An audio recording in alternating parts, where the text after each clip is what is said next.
Umaqsa arkadaşlar, bugünkü hikayemiz Dünya ötkinchidir. Zamanlarning evvelisida Lopnur ko'li bo'yida nomi chiqqan Shirbek ismlik intayin kuchli bir polvon o'tgan ekan.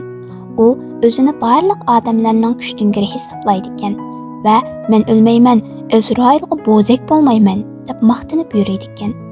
Kunlar o'tibdi, yillar o'tibdi. Shirbekning yosh quramim ishib berib o'tibdi.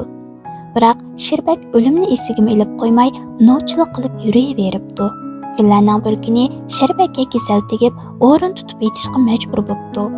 Uning kasali toza og'irlashgan kunlarda Azroil kelib, "Ey Shirbek, men jiningni olg'ili keldim" debdikan.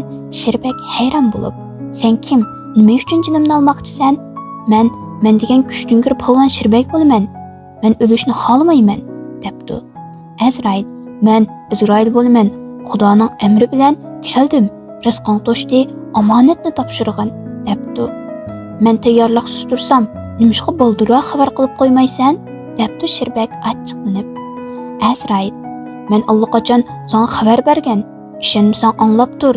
Birinchidan, yuzlaringga qo'riq tushib, cho'soqollaring oqardi. Ikkinchidan, qo'l-putlaringda mag'dur azaydi. Uchinchidan, biling yoda kegildi, hosiga tushding. To'rtinchidan, ko'zlaring torlashdi, tushak kasal yepishdi. Beshinchidan, holang xaroblashib, o'rin tutib yetib qolding. Mana bulardan ejiling to'shib, omonatni topshirdigan paytong kelganini sezmadingmi?" debdi. Shirbek Azroilning so'zlariga qoyil bo'lib, o'limga tan beribdi va yalvirib, "Ey Azroil, men o'lmayman deb o'ylaydim, biroq hozir o'limga tan berdim. Men hozir yolg'iz va ojiz. Sal ta'xir qilsang, tahorat ilib kepanligimni tayyorlab olsam" debdikan. Azroil Shirbekning yalvurishlariga unamay, xayolsiz uning jinini olibdi. Shundan e'tiboran bu dunyoda to'rilib o'lmaganini ko'ray degan maqol taralgan ekan.